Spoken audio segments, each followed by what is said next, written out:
안녕하세요. 오늘도 사연살롱을 찾아주셔서 감사합니다. 저는 50대 중반의 여성이에요. 사연을 들으면서 나도 보내야지 생각하다가도 부끄러워서 포기하기를 몇 번이나 했는데 이번에는 굳게 마음먹고 사연을 보내봐요. 저의 이야기가 듣는 분들에게 희망과 위로가 되었으면 좋겠네요. 저는 좋은 부모님 아래에서 불편함 없이 자랐어요. 아빠는 대기업에 다니셨고 엄마는 학원 강사를 하셨어요. 저는 말 그대로 어려움을 한 번도 겪어본 적 없었고 하고 싶은 것도 다 하며 걱정 없이 살았던 것 같아요. 교육열이 강하신 부모님 덕분에 또래들보다 빨리 미국에 가서 어학연수를 받기도 했죠. 늘 편안하고 안정된 생활이 이어질 거라고, 내 삶은 항상 이렇듯 원하는 게 손에 잡히는 곳에 있을 거라고 막연히 생각하며 살고 있을 때 불행이 닥쳤어요. 대학 2학년 때 학교가 끝난 후 친구들과 밥 먹고 영화 본 다음 쇼핑을 하며 놀다가 밤 늦게 집에 왔을 때였어요. 거실에 있던 전화가 시끄럽게 계속 울리고 있었던 게 아직도 기억나네요. 그건 바로 저희 부모님의 교통사고 소식을 알리는 전화였어요. 임성호 김연희 씨 댁 맞죠? 여기 땡땡 대학병원 응급실인데 얼른 오셔야겠어요.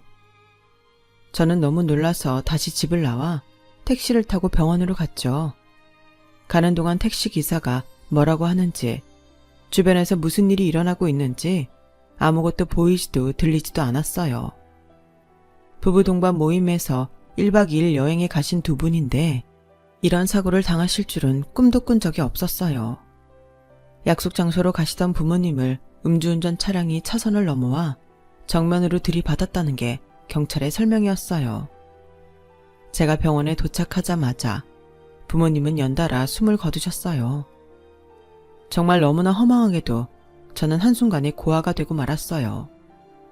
무남 동료였던 저는 장례식 내내 혼자서 슬픔과 제 미래에 대한 두려움으로 고통스러운 시간을 보냈어요.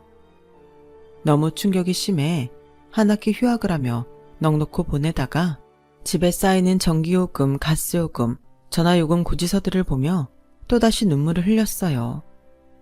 저는 이런 것조차 한 번도 해본 적이 없을 만큼 부모님의 보호 아래서 태평하게 살아왔던 거였어요. 왜 이렇게 빨리 부모님을 데려가셨냐고 하늘을 원망해도 아무 소용 없다는 걸 저는 조금씩 깨닫기 시작했어요. 그리고 앞으로 어떻게 살아야 할지 고민을 하게 됐죠. 부모님이 남겨주신 재산으로 대학은 졸업할 수 있을 것 같았어요. 그래도 최대한 돈을 쓰지 않고 모아야 제가 곤란한 일이 생겨도 당황하지 않겠다 싶어서 장학금을 받을 수 있을 만큼 성적을 받기로 결심했어요. 당시 제 성적은 나쁘지도 좋지도 않은 평범한 수준이었어요. 2학년이니 아직 더 놀고 싶기만 했고 공부는 솔직히 뒷전이었거든요. 하지만 더는 노닥거리고 있을 수 없었어요. 복학 후 저는 열심히 공부를 하며 중학생들 영어 과외를 시작했어요. 다행히도 어학연수를 했던 경험이 있어서 가르치는데 어렵지 않았어요. 오히려 즐겁기도 했고 그 시간만큼은 부모님이 돌아가신 후 생긴 우울함을 잊을 수 있었어요. 각고의 노력 끝에 저는 학교 다니는 내내 장학금을 받을 수 있었고 4학년 말에 원하던 회사에 불합격이 된 후 좀 침울하긴 했지만 진지하게 앞날을 고민하게 됐어요. 그래서 회사에 들어갈 준비를 하며 시간을 보내기보다 지금 당장 할 수 있는 일을 시작해보기로 했어요. 저는 초등학교와 중학교가 있는 동네의 건물세를 알아봤고 어느 지역이 제가 학원을 여는 데에 적당한지 자료조사를 했죠. 그리고 이듬해 2월, 대학을 졸업하자마자 바로 영어학원을 열었어요. 처음부터 많은 학생들이 올 거라고는 기대하지 않았어요. 그래도 대학 내내 과외를 했던 경험을 토대로 한 명, 두 명 온 학생들을 붙잡고 성심성의껏 가르치다 보면 잘 될 거라는 믿음이 있었어요. 엄마, 아빠, 나 지켜봐줘. 잘할 수 있게 도와줘. 학원 문 열기 전날 저는 제 사무실에 부모님과 찍은 사진을 책상 위에 올려놓고 간절히 기도했어요. 제가 그래도 학원할 때 걸어놓기에 괜찮은 대학을 나와서 학원 홍보하는 데는 도움이 됐어요. 그리고 첫날부터 생각보다 꽤 많은 학부모들이 상담을 왔고 그 중에 15명이 등록을 했어요. 소중한 자녀를 맡겨주셔서 감사해요. 어머님 기대 저버리지 않게 잘 가르치겠습니다.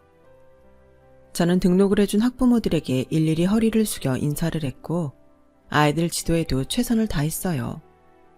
학생 수가 적은 만큼 1대1로 가르칠 수 있는 시간이 많아서 레벨 테스트부터 반을 나누는 것까지 아주 꼼꼼하게 했죠. 그리고 제가 어학연수 때 미국 대학에서 배웠던 쉽고 재미있게 가르치는 교수법에 한국식 스타일을 붙여서 학생들을 가르쳤더니 아이들도 집중을 잘하고 수업을 지겨워하지 않았어요. 물론 뭘 해도 하기 싫어하는 학생도 있었지만 그런 학생들도 따로 불러서 문제를 풀게 하고 공부를 시켰더니 점차 집중력도 좋아지고 진도도 따라잡아 가더라고요. 그걸 본 학부모들은 저희 학원 수학도 같이 했으면 좋겠다며 중간고사가 다가오자 다른 과목도 봐달라고 강하게 밀어붙이는 거였어요. 처음에는 너무 부담스럽고 과하게 요구한다고 생각도 들었어요. 하지만 아이 성적이 오르길 바라서 저희 학원에 보냈고 영어를 집중해서 하는 것처럼 다른 것도 그러기를 바라는 부모님 마음도 이해가 갔어요. 저는 특별반 형식으로 시험 기간에 아이들 다른 과목도 봐줬고 서둘러서 수학 강사 모집 공고를 내서 선생님을 뽑았어요. 저만큼 열정을 가지고 아이들을 가르칠 수 있는지 그걸 가장 중요하게 보고 뽑았는데 제 바람대로 수학 선생님은 정말 잘해줬어요. 그렇게 한 학기가 지나가고 나니 학생 수가 반을 몇 개는 더 만들어야 할 만큼 늘어났어요. 영어와 수학 선생님도 더 뽑아야 됐고요. 저나 처음에 같이 했던 수학 선생님은 시험 기간에 다른 과목도 봐줬지만 그걸 과중 업무라고 생각하는 선생님들도 있어서 그런 선생님들은 자기가 맡은 과목만 하게 했어요. 대신 다른 과목을 봐주는 선생님들한테는 특별 보너스를 지급했죠. 그런 식으로 학원은 점차 자리를 잡아갔고 저 역시 그 건물과 근처 다른 자영업자분들하고도 인사를 하고 편한 이야기를 주고받는 사이가 됐어요. 특히 저희 학원 건너편 건물 주인인 아주머니와 많이 친해졌어요. 아주머니는 60이 좀 안 되셨는데 결혼을 일찍 하셔서 초등학교 다니는 손자가 있었어요. 그 아이를 저희 학원에 등록시키면서 알게 된 인연이었죠. 아주머니는 워낙 깔끔한 성격이어서 직접 계단 청소부터 화장실 청소까지 다 하셨어요. 그렇다고 사람한테 깐깐한 건 아니고 오히려 푸근해서 너무 정이 갔어요. 열심히 청소하시는 모습을 보면 어쩐지 돌아가신 엄마가 집안일을 하는 걸 보는 기분이 들어서 저도 모르게 일을 거들어드릴 때도 있었어요. 원장님 공부만 잘 가르치는 게 아니라 청소도 잘하네. 손끝이 아주 야무져. 부모님이 흐뭇하시겠어. 아, 저 부모님 대학 때 다 돌아가셨어요. 교통사고로요. 그래서 지금 혼자 살아요. 그런 일이 있었어? 이렇게 야무지고 똑똑한 딸 두고 가니 얼마나 서운하셨을까.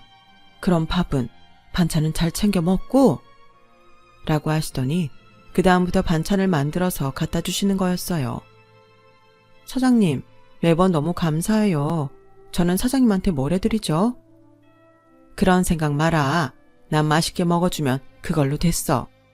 정말 너무 맛있어요. 빈말이 아니라 진짜 엄마가 살아계실 때 해주셨던 거 먹는 것 같아요. 제 말에 아주머니는 손을 꼭 잡아주셨어요. 원장님, 이제 나 사장이라고 부르지 마. 너무 거리감 느껴지잖아. 아줌마도 좋고 할머니도 좋고 나도 원장님 이름으로 부를게. 진영씨, 우리 둘째 딸하면 딱 좋겠다. 그 말씀에 저도 모르게 눈물이 핑 돌았어요. 지금은 혼자 사는 게 힘들고 서러울 때도 있겠지만 언젠가 다 이런 거 웃으면서 이야기할 수 있을 거야. 그때까지 힘내. 나도 응원할게. 그럼요. 꼭 그렇게 되도록 할게요. 아주머니뿐 아니라 같은 건물 분들도 제 사정을 알게 된 후부터는 뭐 하나라도 더 챙겨주시려고 했고 위로도 많이 해주셨어요. 얼마 후 저는 아주머니가 저에게 마음 써주시는 이유를 알고 어쩐지 마음이 뭉클해졌어요. 아주머니 따님이 학원에 와서 아이 학습에 대해 이야기하다가 이런 말을 하는 거였어요. 실은 제 밑으로 여동생이 있었는데 고등학교 때 지병이었던 심장병으로 하늘나라에 갔어요. 근데 원장님 보면 자꾸 동생 생각이 나요. 엄마도 그런 것 같더라고요. 그래서 원장님한테 마음이 간다고 얘기했거든요. 저희 엄마가 좀 귀찮게 해도 잘 받아주세요. 귀찮다뇨. 전혀 아니에요. 저야말로 아주머니 덕분에 이 동네 분들하고도 더 친해지고 위로 많이 받아요. 제 말은 진심이었어요. 아주머니 덕에 학원에서 좀 힘든 일이 생겨도 다 이겨나갈 수 있었거든요. 그러면서 학원을 운영하고 선생들 다루는 것도 익숙해졌고요. 그러던 어느 날 웬 남자가 저희 학원을 찾아왔어요. 저 혹시 어른은 영어 회화 같은 거 배울 수 없나요? 저희는 학생들만 가르치는데 어쩌죠? 회화 배우고 싶으시면 큰 전문학원에 다니시면 좋을 텐데요.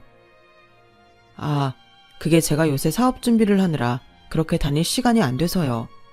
저 여기 원장님 영어 발음도 좋고 회화 잘한다고 해서 왔어요. 저희 옆집 애가 여기 학원 다니는데 그러더라고요. 그래서 혹시나 하고 와봤는데 어떻게 안 될까요? 하도 간곡하게 부탁을 하니 저도 생각을 좀 해보겠다고 했어요. 어차피 회화를 배울 성인은 시내에 있는 큰 학원들을 가기 때문에 성인반을 만들어도 겨우 한두 명이 다일 것 같았어요. 역시 안 되겠다 싶어서 거절할 생각을 하고 있었는데 이 사람이 대뜸 교재를 몇 가지나 가져온 게 아니겠어요. 이 중에 뭐가 나을지 몰라서 서점에서 다 집어왔어요. 선생님이 보고 좋은 걸로 추천해주세요. 아니, 그럼 다른 책들은 어쩌시려고요? 뭐 반품하든지 안 되면 중고 서점에라도 팔죠. 라며 웃는데 좀 마음이 약해지더라고요. 그리고 이렇게 열심히 배워보겠다는데 멀리 나갈 시간이 없다는데 내가 좀 늦게 퇴근하자 하는 마음으로 아이들 수업이 다 끝난 8시 이후부터 1시간씩 봐주기로 했어요. 제가 쉴 시간이 줄어들어서 피곤하고 힘들 때도 있었지만 그래도 열심히 복습 예습까지 해오는 걸 보며 열심히 가르쳤죠. 그렇게 그 사람을 몇 달 정도 가르쳤을 때였어요. 원장님, 제가 너무 감사해서 그러는데 언제 한번 식사 같이 하실래요? 제가 좀 억지 부린 것도 있는데 이렇게 따로 시간 내서 가르쳐 주시는 게 고마워서 그래요. 감사 표시하게 해주세요. 별 말씀을요. 하기로 했으니 열심히 하는 거고 윤종민 씨도 잘 따라와 주시니 됐어요. 그리고 공짜로 하는 것도 아니고 돈 받을 만큼 다 받는데요, 뭐. 그래도요. 저 정말 이제 어디 가서 머뭇거리지 않고 영어로 말 툭툭 하거든요. 그게 신기하더라고요. 이렇게 된 게 다 원장님 덕분인데 그냥 넘어가면 안 되죠. 라며 기어이 밥을 사겠다길래 어쩔 수 없이 알겠다고 했어요. 하지만 신경 쓰이는 게 있었어요. 학생이라지만 성인 남자인데 학원 밖에서 따로 만나면 이상한 소문이라도 날까봐 걱정이 됐죠. 그런 불안감을 갖고 나간 식사 자리였는데 의외로 남자는 신경 쓰일 말도 하지 않았고 음식도 맛이 있어서 점점 마음이 편해지더라고요. 그런데 식사가 끝난 후 남자가 불쑥 이러는 거였어요. 원장님, 임진영 씨, 저 사실은 진영 씨한테 호감 있어요. 저나 다른 학생들한테 열정적으로 하시는 모습도 그렇고 많은 사람들 배려하는 것도 인상적이었고요. 부담스럽지 않게 저녁이나 먹자고 했지만 실은 진영 씨하고 만나보고 싶어요. 저랑 사귀실래요? 남자의 목소리와 표정은 굉장히 진지했기에 그 자리에서 거절하기는 어려웠어요. 저는 생각할 시간을 달라고 하고 일단 그 자리를 마무리했어요. 다음날 그 얘기를 아주머니한테 했죠. 어떡하죠, 아줌마? 섣불리 만났다가 동네에 이상한 소문만 나고 안 좋게 끝나면 어떡해요? 다 큰 남녀가 만나는데 이상한 소문 날 게 뭐 있어. 둘 다 결혼도 안 했고 옆에 있다 보면 정이 될 수도 있는 거지. 그런 거 갖고 사람들 뭐라고 안 해. 하는 사람이 이상한 거야. 그리고 왜 끝이 안 좋을 거라는 생각부터 해? 남자가 좀 별로야? 아니에요. 잘은 모르지만 자기가 원하는 건 꼭 하는 사람 같고 특별히 나쁜 건 모르겠어요. 근데 이제 겨우 학원도 안정됐고 저도 좀 편해졌는데 다시 변화가 생기는 게 좀 그래서요. 여기까지 오는 데에도 많은 시간이 걸렸거든요. 지금까지 그렇게 차곡차곡 왔으니 갑자기 흔들리거나 하지는 않을 거야. 너무 겁만 내면 아무것도 못해. 그건 진영이도 잘 알잖아. 지금 편안한 마음 그대로 만나봐. 보다 보면 이 사람이 내 사람인지 아닌지 알 수 있을 거야.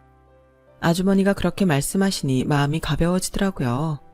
사실 학원 일에 방해가 되는 게 제일 큰 걸림돌이었는데 처음부터 너무 심각하게 생각하지 말고 내가 결혼해도 괜찮을지 만나면서 알아보자고 마음먹게 되더라고요. 저는 남자에게 연락을 했어요. 안녕하세요, 윤종민 씨. 종민 씨 말대로 만나보는 것도 좋겠어요. 대신 서로의 일에 지장은 주지 않기로 해요. 물론이죠. 저도 제일 방해받고 싶지 않은 사람이라 어떤 마음인지 잘 알아요. 우리 잘해봐요. 그렇게 저와 남자를 만나기 시작해서 3개월 정도 주말마다 데이트를 하게 됐을 때였어요.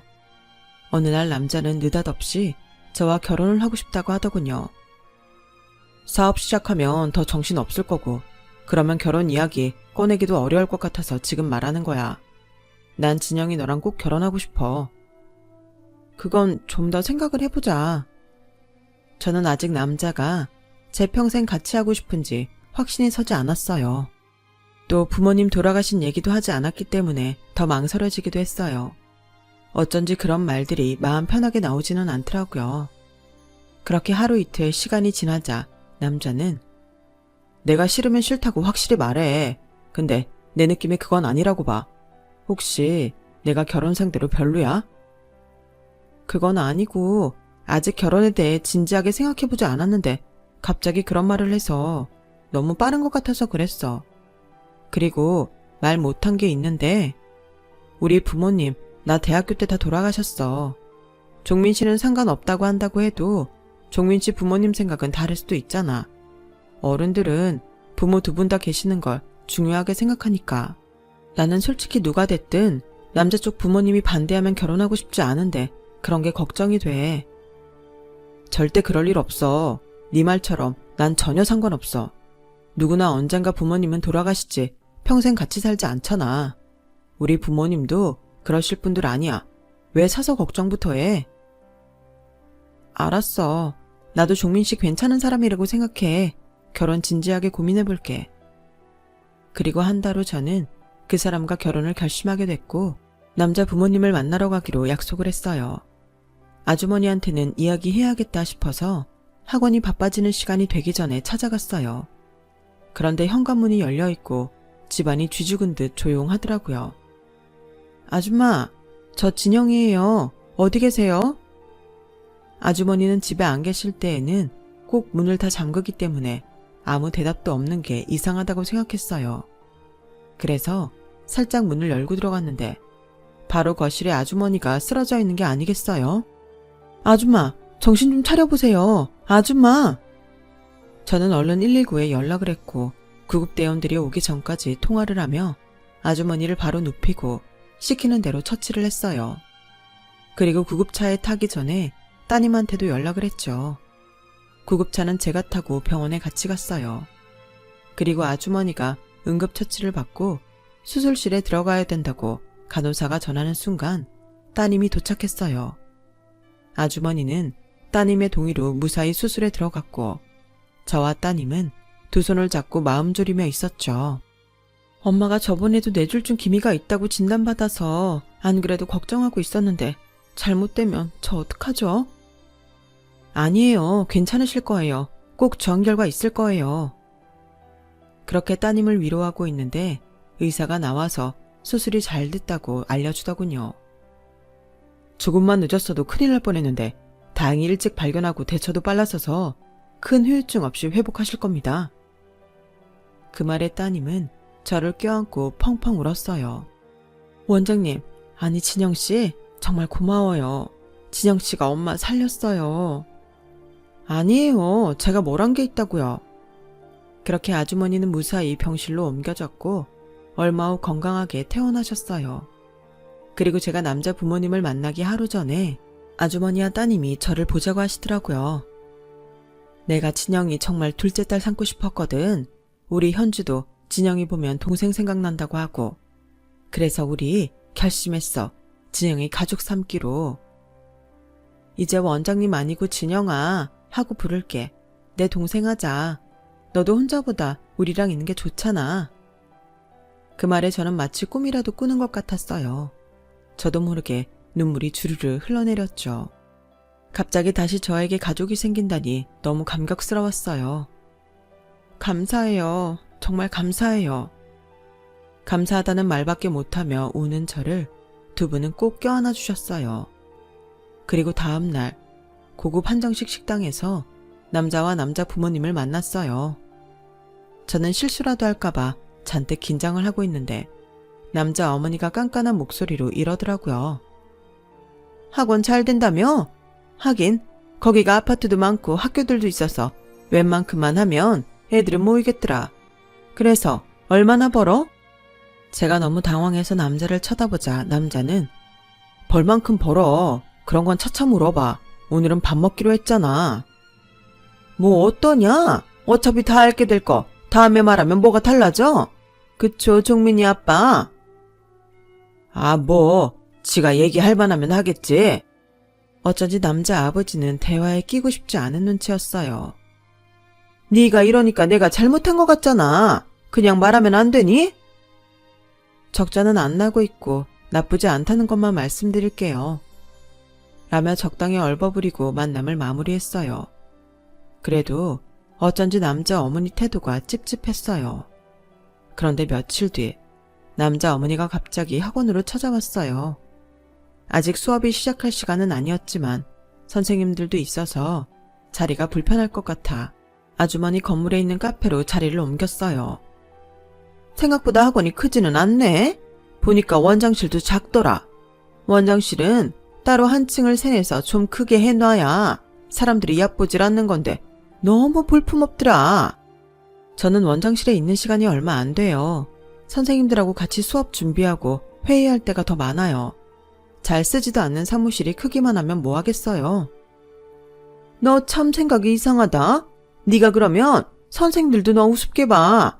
왜 일반 선생들하고 말을 섞어? 그러면 학원의 질서가 안 잡히는 거야. 지금까지 학원이 무질서했다면 이렇게 잘 돌아가지도 않았을 거예요. 학생들이랑 학부모님들도 저희 학원 정책이나 분위기 다 좋아해요. 공부하는 사람들이 불편하지 않은데 괜히 그걸 바꿀 필요는 없는 것 같아요. 저는 남자 어머니가 학원에 간섭하는 것 같아 기분이 별로 좋지 않았어요. 야, 너 말 잘한다. 저번에 식당에서는 종민이랑 종민이 아빠 있다고 여우 떠느라 가만히 있었구나. 학원 일은 잘 모르실 것 같은데 자꾸 넘겨짚어서 말씀하시는 것 같아서 드린 말씀이에요. 그딴 변명은 됐고 학원 규모부터 키울 생각해. 이래가지고 우리 종민이 뒷바라지 하겠어? 이제 네 학원이라고 생각하지 마. 독단적으로 해온 것도 여기까지야. 누가 할 소린지 정말 기가 막히더군요. 하지만 곧 수업이 시작되기 때문에 거기까지 이야기하고 저는 얼른 학원으로 들어왔어요. 그날 밤 남자가 왔을 때 저는 낮에 있었던 이야기를 했어요. 내 학원은 학원이고 종민씨 사업은 사업이지. 내가 학원에서 종민씨 사업 뒷바라지해야 해? 그리고 왜 나보고 독단적으로 하지 말라는지 이해가 안 돼. 솔직히 결혼하고 싶다는 생각 싹 사라졌어. 엄마는 가족이 됐다는 생각이 하신 말씀일 거야. 이런 학원이 뭐 대단하다고 엄마가 간섭 같은 걸 하겠냐? 무슨 말을 그렇게 해? 이런 학원이라니. 그래, 이런 학원이라고 쳐. 그거 종민 씨 어머니가 간섭하려고 한 거 맞아. 종민 씨는 왜 이런 학원에 와서 배우는지 모르겠네? 알았어. 미안해. 됐어? 뭘 그렇게 발끈해. 너무 그러니까 학원 크기에 자격심 있는 사람 같네. 지금 빈정거리는 거야? 저는 그 남자와 엄청나게 싸웠어요. 그리고 며칠간 영어 수업도 하지 않고 연락도 하지 않았죠. 저에 대해 그리고 학원에 대해 그런 생각을 하고 있었다니 너무 기분이 나쁘더라고요. 제가 계속 연락을 받지 않자 남자는 미안하다며 정식으로 사과했어요. 그래도 제 마음은 풀리지 않았고 결혼도 다시 생각해보겠다고 냉정하게 말하고 돌려보냈어요. 그리고 얼마 지나지 않아서 아주머니가 반찬을 갖고 학원에 오셨어요. 벌써 이렇게 밖에 다녀도 돼요? 좀 쉬엄쉬엄하고 집에서 푹 쉬세요. 다 나았는데 집에만 있으려니까 답답해 죽겠어. 그리고 진영이 너 반찬도 떨어질 때 됐잖아. 그 말씀에 눈물이 핑 돌았어요. 저는 아주머니에게 그동안 있었던 일들에 대해 이야기를 했어요. 아니, 보기보다 사람이 경박하네. 아무래도 진영이 짝이 아닌가 보다. 다음에 또 그러면 나 불러. 내가 가만 안 둘 테니까. 말씀만이라도 너무 감사해요. 얘는 진영이 너 내 딸이야. 알았어? 저는 알겠다고 감사하다고 했어요. 다음날 밤에 남자가 찾아오더니 대뜸 이러더군요. 우리 누나가 결혼할 사람 데리고 오기로 했거든. 그래서 다 모이기로 했으니까 같이 가자. 이번 기회에 서로 오해도 풀면 좋고. 종민 씨는 오해라고 하는데 이게 오해인가 싶네. 어쨌든 가족 다 모이는데 같이 가면 안 돼. 결혼을 다시 생각하든 어쨌든 누나는 나 결혼하는 걸로 알고 매형될 사람 앞에서 쪽팔리기 싫어. 라며 열심히 설득하더군요. 저는 일단 그날은 잠자코 가주기로 했어요. 결혼을 하겠다는 건 아니라고 분명히 말도 했고요. 아주머니와 제 언니가 되어준 따님하고도 의논을 했죠. 제가 가서 아예 결혼이 확정되는 분위기가 될까봐 걱정이에요. 그런 말 하면 저는 좀 더 두고 보는 중입니다 하고 확실히 말해. 그래, 현주 말이 맞다. 어쨌든 같이 모이는 자리인데 선물은 해야지. 내가 우리 명절 때마다 한우 사는 집 있거든. 거기다 전화해 놓을게. 좋은 고기로 맞춰달라고 할 테니 가져가. 그렇게 신경 안 써주셔도 돼요. 무슨 말이야. 딸내미가 남자친구 부모님하고 누나 만난다는데 그런 신경을 어떻게 안 써? 그래, 진영아. 꼭 가져가.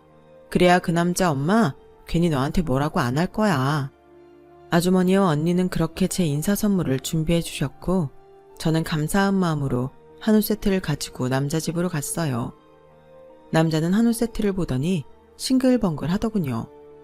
와, 이거 뭐야? 한우네? 어디서 샀어? 내가 말한 적 있지? 친한 아주머니 있다고. 그분이 잘 아는 데에 부탁해서 맞춰온 거야. 아주머니? 혹시 진영씨가 앞 건물에 가서 청소 도와주고 했던 그 사람? 남자는 갑자기 세트를 식탁에 내려놓더니 입맛을 다셨어요. 실은 제가 아주머니가 앞 건물 주인이라는 이야기는 하지 않았거든요.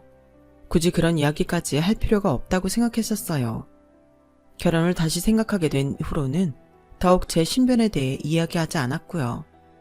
남자 부모님도 제 선물에 관심이 없는지 쳐다도 안 봤어요. 그러다가 남자 누나와 결혼할 사람이 오자 남자 어머니는 호들갑을 떨면서 신발도 안 신고 현관에 나가더군요. 남자 말로는 누나 남친이 꽤 있는 집 자식이라고 했어요. 남친도 대기업 기획팀에 근무하고 있다고 했고요. 누나 남친은 선물이라며 굴비 세트와 과일 바구니를 내밀었어요. 어머나, 어디서 이렇게 귀한 걸 다 백화점에서 샀네?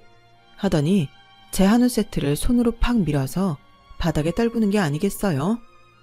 종민아, 그거 좀 저쪽으로 치워. 그러자 남자는 발로 쓱 밀어서 냉장고 옆으로 한우 세트를 처박아 놓더군요. 정말 이건 아니다 싶어서 저는 어금니를 꽉 깨물었어요. 그리고는 한우 세트를 들고서 현관으로 나갔어요. 제가 여기 있을 이유가 없는 것 같네요. 저는 종민 씨가 하도 부탁을 해서 온 거지 제 선물을 이렇게 함부로 하라고 온 게 아니에요. 그럼 가보겠습니다. 그러고 뒤돌아 나오는데 화도 나고 분하고 서러워 눈물도 났어요. 저한테 그렇게나 자기 집에 와달라고 했던 남자는 제가 나왔는데도 쫓아오지도 않더라고요. 저는 그 순간 마음으로 다 정리를 했어요. 이 남자는 아니라고요. 심란한 마음에 한우 세트를 들고 학원으로 터덜터덜 왔어요. 집에 있으면 괜히 마음만 더 부대낄 것 같았거든요. 그런데 마침 밖에 나와 계시던 아주머니가 절 보더니 놀라서 다가오셨어요. 어떻게 된 거야? 그 남자 집에 안 갔어? 저는 아주머니의 걱정하시는 목소리에 그만 울음이 터져버렸어요. 아주머니는 저를 데리고 집으로 올라가셨고 제 얘기를 다 듣더니 이러시더라고요. 그 남자한테 결혼에 대해 이야기하자고 불러내. 그 엄마도. 내가 알아서 할게. 네? 어떻게 하시려고요? 일단 그렇게만 전해. 넌 가만히 있어. 저는 아주머니가 시키신 대로 남자에게 결혼 이야기를 하자며 남자와 남자 어머니를 불러냈어요. 그리고 약속날에 만나기로 한 곳에 갔더니 남자와 남자 어머니가 냉랭한 표정으로 앉아서 저를 보고 있더군요. 제가 자리에 앉자마자 남자 어머니는 기다렸다는 듯이 애미애비가 일찍 죽어서 그런가? 예의범절이 그렇게 없냐? 네가 좀 기분 나쁘다고 그렇게 나가버리면 종민이는 뭐가 돼? 그딴 정신상태로 종민이 뒷바라지는 제대로 하겠어? 제가 종민 씨 뒷바라지를 왜 해요? 지영이 너 지금 무슨 소리 하는 거야? 엄마 안 나오신다는 거 내가 얼마나 싹싹 빌어서 나온 건데 어른이 말씀하시면 좀 가만히 있어. 아니 말이 되는 소리를 해야 가만히 있지. 내가 종민 씨 뒷바라지를 왜 해? 그럼 오늘 왜 보자고 한 건데 결혼 이야기 하자며. 결혼 이야기 하자고 했지. 뒷바라지니 우리 부모님 비하하는 말 들으려고 나온 거 아니잖아. 그러자 남자 어머니는 벌떡 일어나더니 저한테 삿대질을 했어요. 야, 너 그 싸가지부터 고쳐. 안 그러면 가만 안 둔다. 오늘은 이만 갈 테니 너 잘 생각해.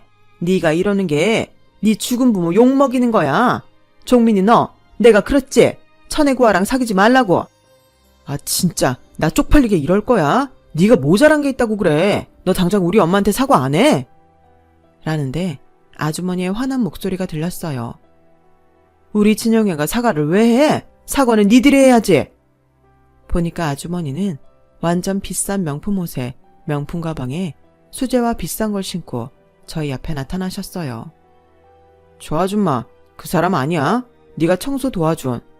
저 아줌마가 여길 왜 와? 그리고 우릴 보고 뭐라는 거야? 아주머니는 두 사람 앞에 명함을 내밀었어요. 바로 땡땡 부동산 회사 이사 직함이 명함이었어요. 나 이런 사람이에요. 진영이는 내가 딸 사모내고요. 우리 애한테 부모가 없네 없전에 별소리를 다 하던데 그러는 댁은 교육 잘 받아서 남의 집 귀한 딸한테 그런 소리랍니까? 대가들은 내가 청소했다고 무시하고요. 아주머니는 꽤 유명한 부동산 회사 이사였던 거였어요. 게다가 남자가 투자 받으려는 회사와도 협력관계에 있더라고요. 그 남자는 그 명함을 붙잡고 덜덜 떨기만 하더라고요. 남자 어머니는 얼굴이 하얘져서 제 어깨를 잡더니 너 왜 이런 말은 안 하고. 아니 그게 아니라 내가 아까 그런 말을 했던 건 그러니까 네가 종민이한테 더 잘했으면 싶어서 했던 거지. 뭐 부모님 이야기에 섭섭했으면 그건 내가 사과할게. 오늘 결혼 이야기 한다고 했지? 그래 어떻게 할까? 안 한다고요. 뭐라고? 결혼 안 하겠다는 이야기하러 나왔어요. 저는 여기 제 어머니 되어주신 분이 정성 들여 준비해주신 선물을 그렇게 쓰레기 취급하고 돌아가신 부모님같이 모욕하는 그런 엄마와 그 엄마 밑에서 보고 배운 거 없이 자란 남자랑 결혼 못해요. 그리고 제가 일하는 걸 우습게 알고 지 뒷바라지 하는 데에 나 신경 쓰라고 하는 사람 최악이에요. 윤종민, 넌 최악의 쓰레기야. 됐다. 더 말할 것도 없어. 그만 가자 진영아. 아주머니가 저를 데리고 그 자리를 나으려고 하자 남자 어머니는 저희 앞을 가로막고 싹싹 빌기 시작했어요. 사모님, 제발 화 푸세요. 저희가 실수, 아니 잘못했어요. 잘못했습니다. 종민이 너도 얼른 잘못했다고 해. 죄송합니다. 제가 너무 경박했어요. 미안해 진영아. 윤종민, 그리고 아줌마, 댁들이 우리 엄마가 땡땡회사 이사가 아니어도 이랬을까? 윤종민 넌 이렇게 차리고 온 엄마도 건물 청소하는 사람인 줄 알고 막대했잖아. 진영아, 그렇게 화만 내지 말고 내 말 들어봐. 저리 비켜. 저는 제 손을 잡는 남자를 확 떠밀고 아주머니와 돌아서 나왔어요. 남자는 계속 학원에 찾아와서 빌고 아주머니에게 가서 잘못했다며 굽신거렸지만 아주머니는 절대 용서하지 않으셨어요. 저도 학원에 발도 못 들여놓게 했고요. 남자는 결국 아주머니가 투자회사에 말을 해서 투자받는 데에 상당히 어려움을 겪었다고 들었어요. 그렇게 남자는 제 앞에서 사라졌고 소식도 듣지 못했죠. 저는 한동안 결혼 생각 없이 살다가 몇 년 후 아주머니 주선으로 좋은 남자를 만났고 사귀면서 그 사람 인품에 반해 결혼하게 됐어요. 지금은 딸 하나를 두고 행복하게 살고 있답니다. 아주머니와 언니는 결혼식 때도 저희 가족으로 같이 해줬고 지금도 여전히 한 가족으로 잘 지내고 있어요. 갑자기 가신 부모님이 제가 불쌍해서 이분들을 보내주셨나 봐요. 그래서 나쁜 사람도 피하고 이렇게 잘 살 수 있었던 것 같아요. 저는 틈나는 대로 하늘을 보며 엄마 아빠에게 감사하고 있답니다. 제 이야기는 여기까지예요.